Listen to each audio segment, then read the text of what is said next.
Have you ever wondered what Black Lives Matter means from the perspective of a young person? Have you ever started to think about how they understand Black Lives Matter from their own perspective and from their lived experiences? On the heels of the Black Lives Matter movement, our organization decided to take a deeper look into what younger people think of Black Lives Matter. So how do young Black kids understand this movement? What does it mean to them? Do they experience the things we're talking about? Or does it even occur to them that we're talking about them and the Black people generally? And it is for this reason that we have decided to research into Black Lives Matter from the perspective of the young child, of the teenagers and of the young adults. This is what they had to say. Well, obviously, I think Black Lives Matter has been something that has always, been in the world, but it's just come in different names and different forms. And so to me, Black Lives Matter is a protest that's basically trying to fight for the rights for Blacks to be able to live freely and not have to constantly worry about their safety no matter where they are. So I think Black Lives Matter is definitely a personal movement to me because it means that other people that look like me are also fighting for their own freedom in the world. Yeah. Black Lives Matter should be like something that's more talked about in societies, so that Black children who are just growing up could learn about where they come from, like how they were treated, like how white people treated them, or how different people treated them, or how they were being discriminated for years. So yeah. Moi, le Black Lives Matter, c'est pour signifier que tous les vies comptent et tous les vies sont égales, parce qu'il y a beaucoup de Noirs qui sont traités comme s'ils n'étaient pas égaux à les autres races. Et le Black Lives Matter, c'est pour montrer que on est tous les mêmes et c'est pas au rapport de notre peau, notre race ou d'où on vient. C'est juste qu'on est des humains et on est tous les mêmes. C'est un mouvement pour montrer aux gens, pour montrer à tout le monde que les Black Lives, les vies des Noirs, les vies des Noirs, ça compte aussi, parce qu'il y a beaucoup de gens qui traitent comme ça sert à rien ou leur vie ne compte pas ou tout ça. Et c'est pour montrer que la vie des Noirs aussi ça compte. En fait, Black Lives Matter, c'est pas pour dire que c'est que les Black Lives qui matter, qui compte, c'est pour dire que les vies des Noirs, ça compte aussi. Pour moi, le BLM, c'est presque la même chose parce que c'est pour montrer que tout le monde on doit être tous unis et que aussi les Noirs on doit aussi être ensemble avec toutes les races parce qu'on est tous ensemble. Pour moi, le BLM, c'est super important d'en parler parce que pour les gens, être noir, c'est en bas de la société. C'est pas comme si on était des êtres humains. Avec la ségrégation, l'esclavage, c'est super important d'en parler, qu'on est tous égaux. So what I understand from the Black Lives Matter movement is like the years of oppression that Black people had faced when the West felt that it was right to pillage Africa and like taken for slaves in the Arab countries, taken for slaves in Europe, taken for slaves in America. They came and colonized our lands, took away our language, our culture, and put their own. When I say Black Lives Matter, it's for those that never were able to fight for their culture, those who have died for us, like for us normal Black people who can live and work and feel with everyone, no longer looked at like second-class civilians in society, given true opportunities to succeed. That's what the Black Lives Matter movement means to me. It's just reaching equality, not really saying that we need now to be better. It's just for those who, in the past in the West or in the East, maybe in the Gulf countries, that have taken advantage of us or taken us for fools, need to be held accountable for their actions. Black Lives Matter could be a lot of things. It's definitely a movement that's taken the world by storm recently, and everyone has their own interpretations of what it means to them. But to me, it's definitely more an ideal. I mean, although people disagree with what is wrong with our world, I think everyone can agree that it's not a perfect world. And I think Black Lives Matter brings to light the ideas that Black people have not had the same treatment as white people for a good part of history and till this day.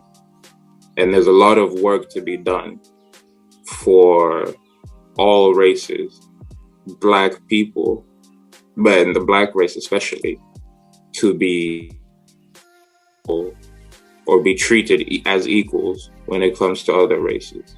Movement that tries to get people that are dark skinned, like on the same level as people that are white skinned, like that are light. Yeah. Okay. Okay, Patrick, you go. Then I have a couple of questions. Okay, so from what I understood, like a movement of protests against the injustice and inequalities between people of color and people like, white people, basically, who have like more privileges and stuff like that. Okay. Beyond Black Lives Matter or away from Black Lives Matter, have you ever felt in any way that white people have more privilege than you? I mean, not directly, but I've heard that, for example, on the job market, not necessarily Black people, but people that seem to come from another part of the world usually struggle more with getting the job. At the same time, I had made like a topic and a paper about how Black people feel about living in Switzerland, especially the German-speaking part of Switzerland. And then when she started grading it, like when I received my grade, I realized that it was a very bad grade, like I didn't pass that exam. And then I asked her why, and she was like, yeah, because I can't relate to anything that you've written in the entire paper because she is a white woman and it is about Black people. And there are many like situations like these that just show the racism at school, but then outside of school there would also be many racist situations, like people who, especially towards my parents, since they're like they're the immigrants basically, but also to me when people would just come over and speak to you in French or English because they don't think that you would understand German, or when like my mother's colleagues would come over, like when I graduated, they would come over to my mom and ask what I would do later. And then when she said I would go study, they were all shocked because most Black people would just do an apprenticeship and become nurses. Absolutely. And over the course of this documentary, we've had people say that racism in Switzerland particularly, it comes across in like very subtle forms, right? So people say things that they think are complimentary, but actually you're being racist, right? Because you're attaching whatever compliment you're giving to the fact that I am in this color. Yeah. Thank you, Olivia. Now let's go to your school and schooling in Switzerland. What would you say is the relationship between you and your white peers? Do you see their color? Is that a factor in your friendship with them, or do you just have friends and you don't really see the color difference? I don't differentiate like colors. I make friends with anyone that wants to be friendly. So yeah. Yeah. And Patrick? I mean, yeah, on the friendship level, the color isn't really a disturbance or anything, but like when we have discussions, they often assume that I know some stuff because I'm Black, or we have more inside jokes with my Black friends than the white ones, for example. So I was in the classroom and I was walking, and I think I bumped into one of my classmates, and he kind of looked at me like, well, yeah, like I'm different. So he kind of like brushed off like where I touched him, and then from there I kind of realized, but at that point I just kind of let it go. So that was one experience that I've definitely felt. And even though I haven't had a lot more like outside of that, a lot of my friends have mentioned there are cases where they felt that judgment and oppression.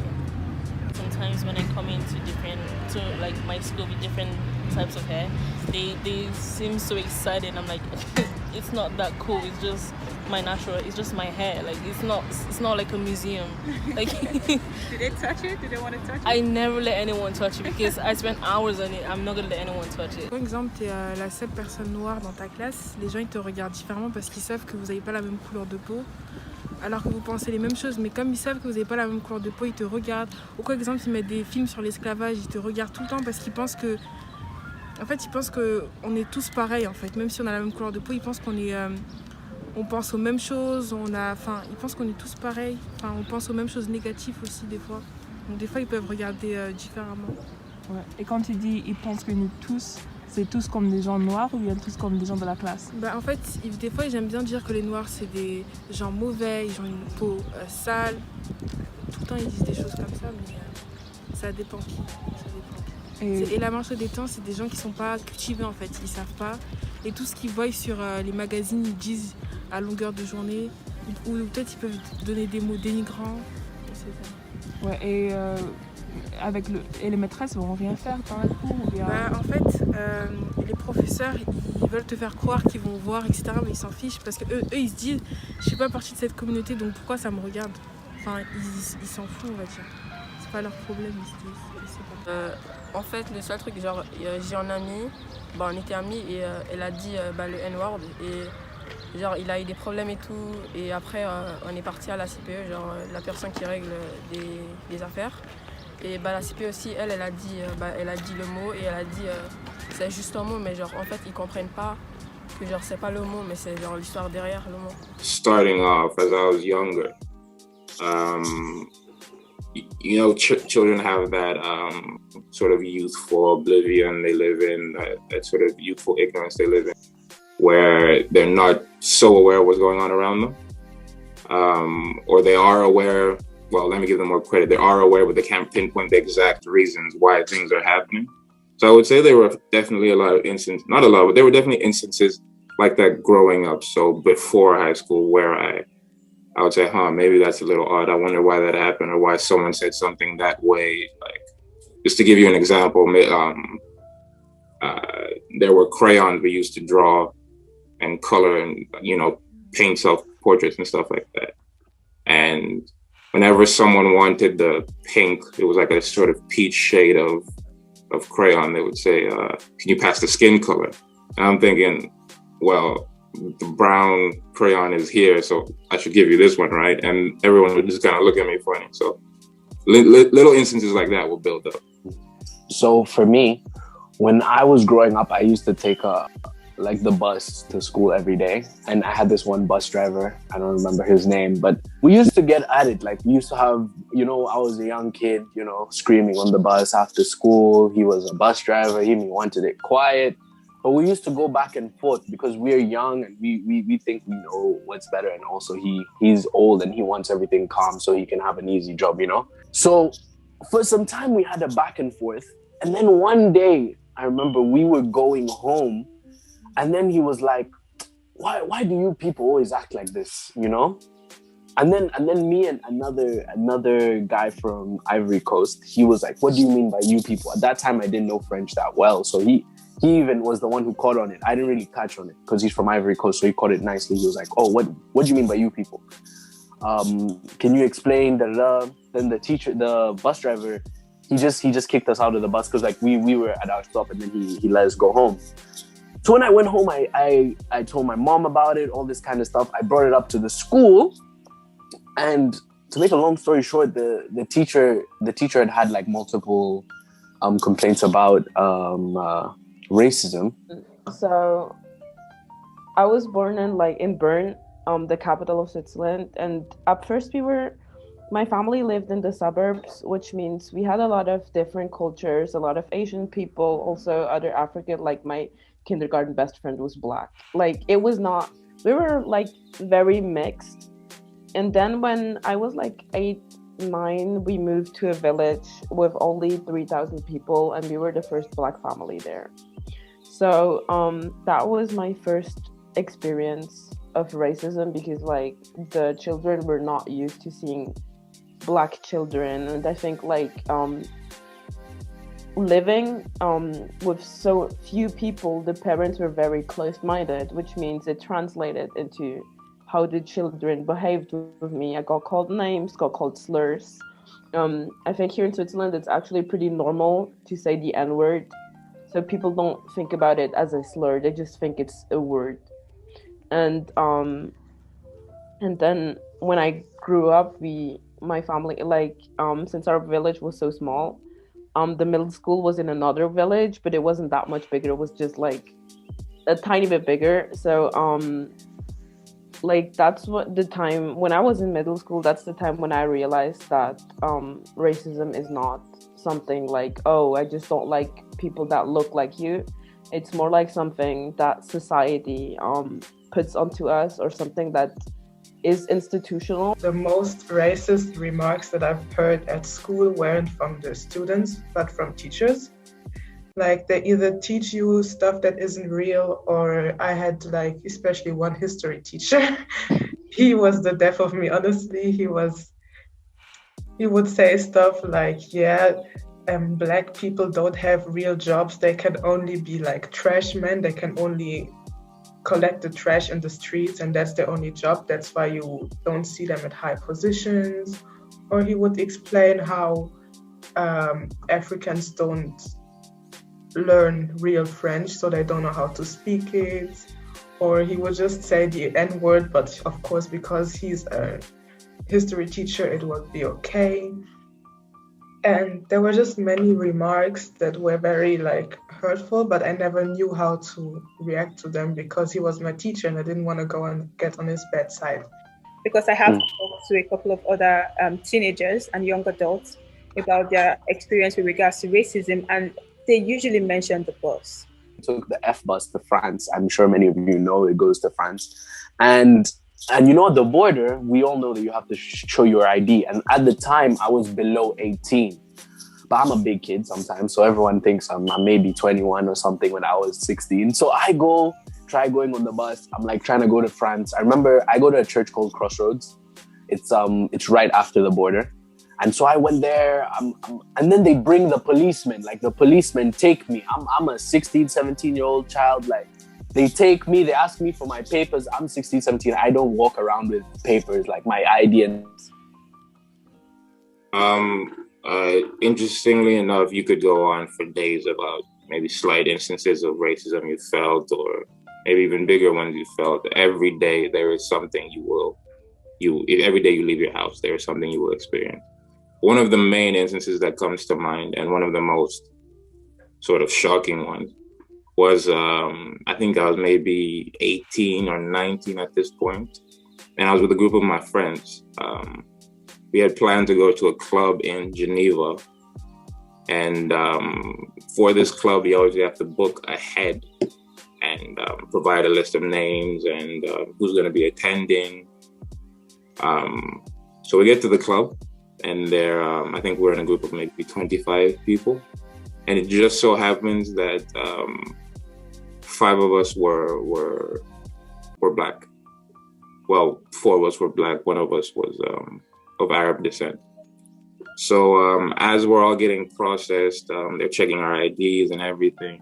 So they're moving us out of the main line into the line for security of who's going to be checked. They let the first 20 people go, so all the white people go. And then the 4 of us that are black and the 1 of us that's of Arab descent, they just stop us and say, you guys aren't going in tonight. And so at this point, we're all just kind of shocked. Like, well, I personally was laughing because I was like, there's no way that this is happening. And this is happening in such a blatant way. And I knew to myself at that point in time that, okay, this is probably something that they do regularly. And two, this is probably something that they're going to get away with. So that's why to me it was just such a shocking experience. And we're talking to some of the bouncers who are Black. So they don't make the decisions, but they have to obviously usher whoever's not being let into the club in, and who, you know, those types of things. So we tell them, this is ridiculous. We can't believe this is happening. This is racism. And the bouncers tell us, obviously this is racism, but there's nothing we can do about it. This isn't our job. So there's so many things at play here. I mean, the fact that these Black men were able to acknowledge, like, yes, this is racism. We're sorry, like, but there's nothing we can do. So it just goes to show how much power a lot of white people have, and white men still have today, over Black people. The second thing that's really compelling about that story is the fact that our 20 non-Black friends still went in that night, still entered the club that night. My sister, when she was in middle school, like here in Switzerland, the school system is like, after the 9th grade, when you're like 15, either you can choose to do like an apprenticeship, you can choose to do high school, and you can choose to do like a technical school. And my sister wanted to do a business school, and she was not bad. She had like quite good grades, and like enough grades to enter that business school. And so, but here in Switzerland, it's like your 9th grade teacher will have to give you, will have to like report or give like a permission for you to go, because they are supposed to be like good judges to see who's suited to do more higher work and stuff. So my sister obviously applied because she had good grades and she wanted to do that. And then her homeroom teacher was like, no, I won't let you go because people like you are not supposed to go far in life. People with your skin color are just supposed to clean up after us. I think it was maybe a month ago. I played table tennis against this one guy. And in the end, the first thing he told me is like, you play well for someone that's half caste. Oh, and I told him that's racist. He got mad, and yeah. I mean, that was racist. Yeah. And you told him, right? I think it's good when these things happen, you actually tell them. What do you think of your appearance? And I asked it in the context of you live in a very multiracial city like Geneva. It's very international. There are so many people here. Yeah, especially old people, no offense. But sometimes when I go into the bus, I feel like they stare at me, and I know that they do because some of them they walk away when I come sit, and I feel like even at a tender age, when I was 13, when I came here first, that happened to me, and I was like, what's this? Because we didn't have that like discrimination back home, because everyone was just like the same, accepting. No one was like literally with the same color. We literally do the same thing. So like here, I feel like more watched and more judged, like I said before. So back home, it's literally amazing because I don't get to deal with those kind of things. En fait, les cheveux, parce que en fait, ils demandent tout le temps pourquoi tes cheveux ils sont comme ça, moi mes cheveux ils sont comme ça, pourquoi toi c'est comme ça. Enfin, je trouve ça en fait gênant de poser ce genre de questions. C'est en fait, tu nous opposes à ta différence. Et je trouve que c'est un manque de respect. Moi, comme j'ai dit, j'ai des amis qui me complimentent, mais genre quand j'étais plus petit en 6e, j'avais une amie et genre elle demandait pourquoi on se tressait les cheveux ou pourquoi on mettait des perruques, genre et en fait je trouve genre c'est impoli de poser cette question parce que c'est comme si ils nous interdisaient de faire ce qu'on veut avec nos cheveux, parce que eux c'est pas comme s'ils bouclent les cheveux ou ils lissent, eux aussi ils mettent des tresses des fois et on les empêche pas de faire ça et on part pas de ça, mais quand il y a quelqu'un noir qui fait ça, c'est un peu comme un problème, je sais pas. À l'école ou bien? Ouais. Ok. Pour moi, comme j'avais dit avant, je reste pas avec juste... je traîne pas juste avec un groupe. Je traîne avec plusieurs gens et je peux voir de ce que j'ai vu, il y a deux côtés opposants. Il y en a qui... Eux, ils comprennent pas pourquoi on fait des trucs avec nos cheveux et tout ça. Et ils sont comme, pourquoi tu fais ça? et ils se posent des questions bizarres ou je sais pas, ils sont juste bizarres avec les cheveux. Ils sont, je sais pas comment expliquer. Ils te traitent différemment à cause de tes cheveux, par exemple. J'ai vu une meuf que parce qu'elle avait des tresses et sa pote elle avait une perruque, ils se disaient ah elle a pas de cheveux ou pourquoi tu as utilisé des mèches et tout ça.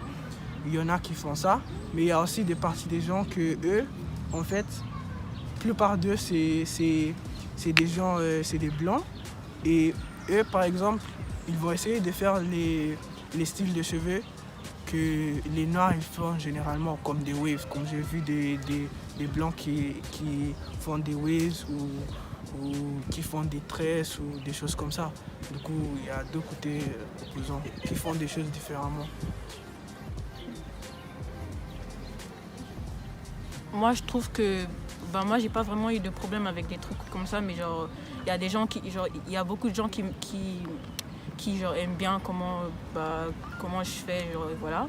Et ils m'acceptent parce que je suis assez gentille, je crois. Et mes amis, ils me complimentent avec mes cheveux et tout, et ils aiment bien. Alors voilà.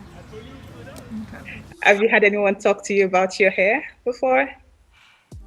I mean, yeah, but it was only compliments, so that's good. Oh, that's good.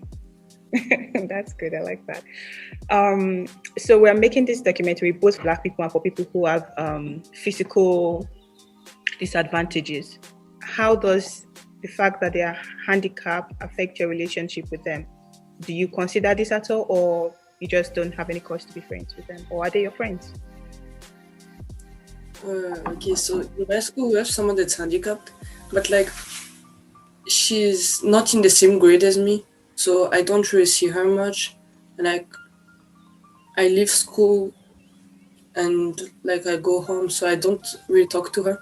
But it's not like that I wouldn't be able to be friends with her, but I just don't talk to her.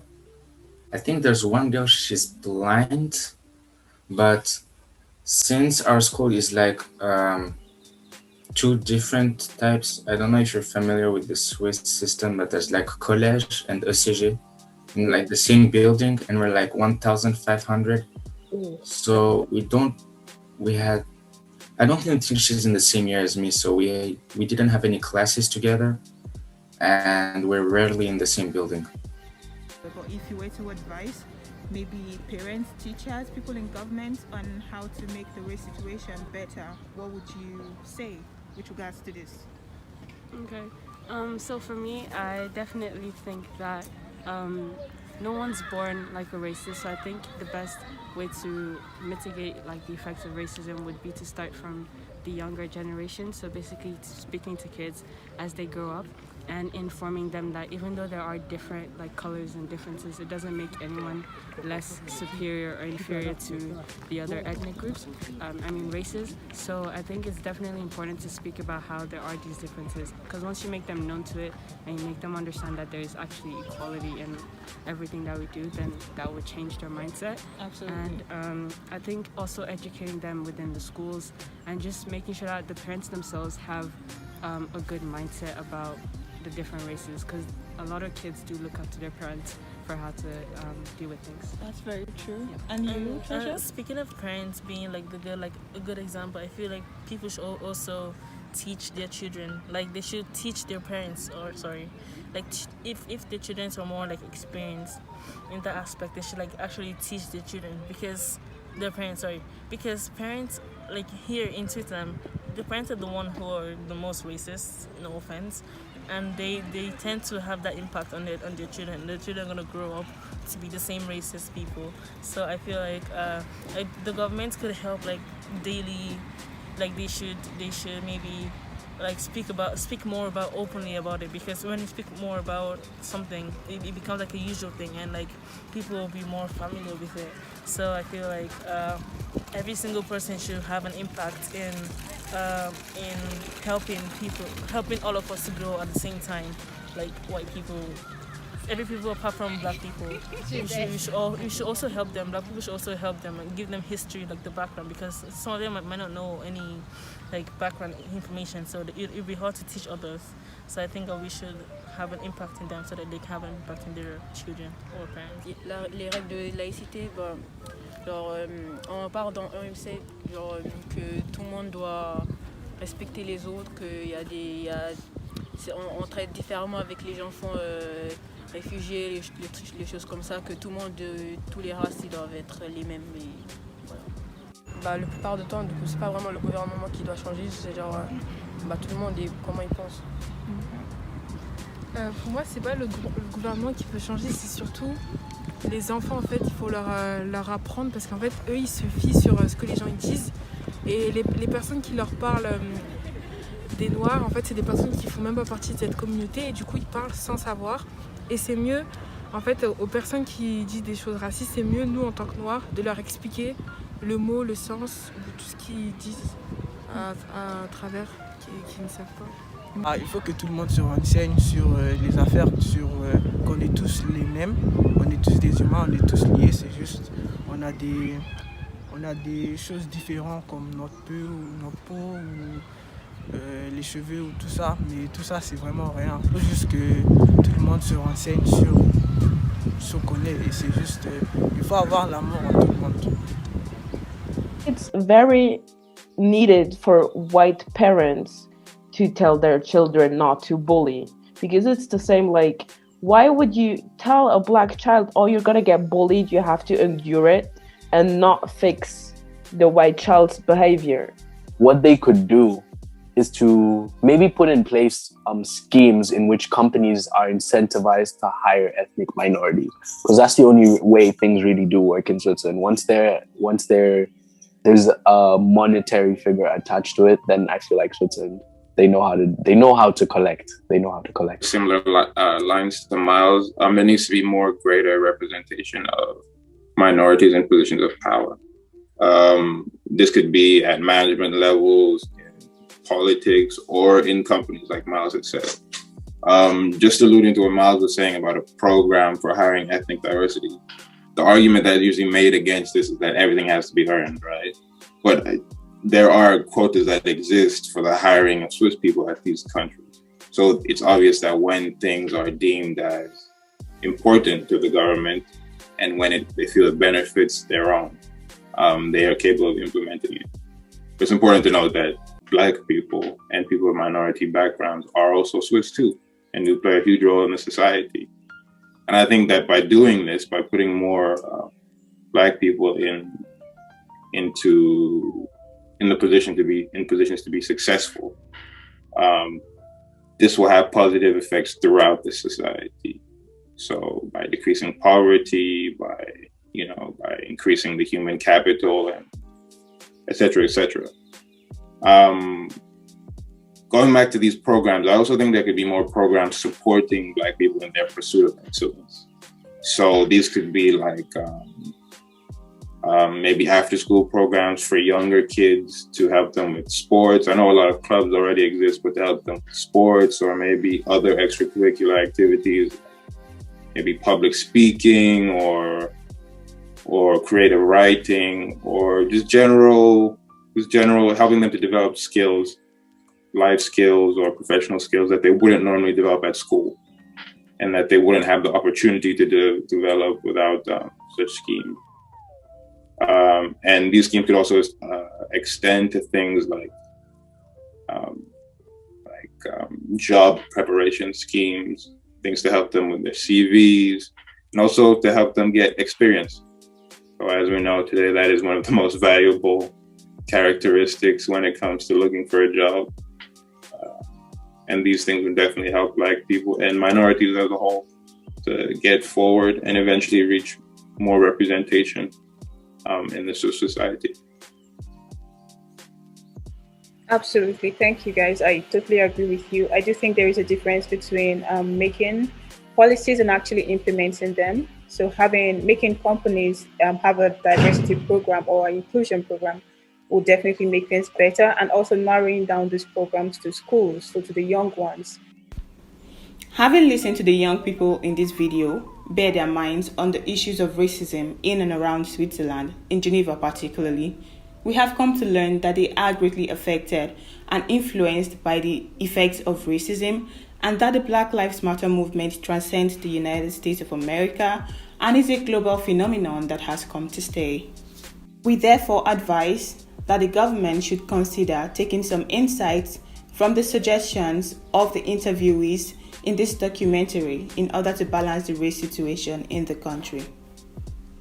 If you are a person of color or someone from a minority group and you have faced racism or are facing racism, the Swiss government has provided avenues for you to report such cases and to get justice. Please do not remain silent. Please report these cases and use your voice to balance the situation in the country.